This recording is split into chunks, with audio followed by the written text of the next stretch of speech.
Hello అండి, జై శ్రీకృష్ణ.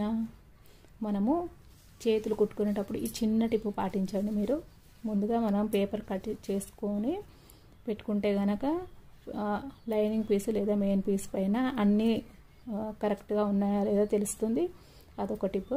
ఇంకొక టిప్ ఏంటంటే, మనము చేతులు ఇలా షేప్ తీసాం కదా, తీసిన తర్వాత లోపలికి కూడా ఒక షేప్ తీసి అట్లా పెడతాం కదా, అట్లా కట్ చేసుకునే బదులు మనము మొత్తము షేప్ ఇట్లానే తీసేసుకొని లైనింగ్ పీసు మెయిన్ ఫ్యాబ్రిక్ పీసు రెండు మొత్తం రెడీ అయిన తర్వాత, ఎందుకంటే ఒక్కోసారి అతుకులు కూడా ఉంటాయి కదా, అవన్నీ రెండు అతుకులు అవన్నీ అయిన తర్వాత అప్పుడు ఈ పేపర్ని దానిపైన పెట్టి మంచిగా కట్ చేసేసుకొని కుట్టుకున్న తర్వాత అప్పుడు మాత్రమే మీరు ఈ ఫ్రంట్ కోసం లోతు తీసుకుంటే గనక మనకు రెండు చేతులు కరెక్ట్గా వస్తున్నాయా లేదా అనేది తెలుస్తుంది. ఎందుకంటే కొత్తగా నేర్చుకునే సమయంలో ఖచ్చితంగా మనం ఈ పొరపాటు చేస్తూ ఉంటాము.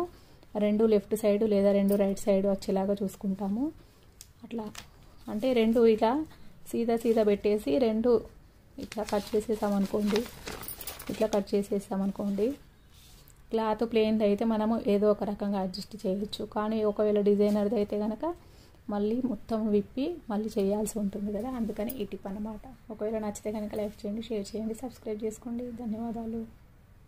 దీని కటింగ్ నేను వేరే షార్ట్లో పెడతానండి.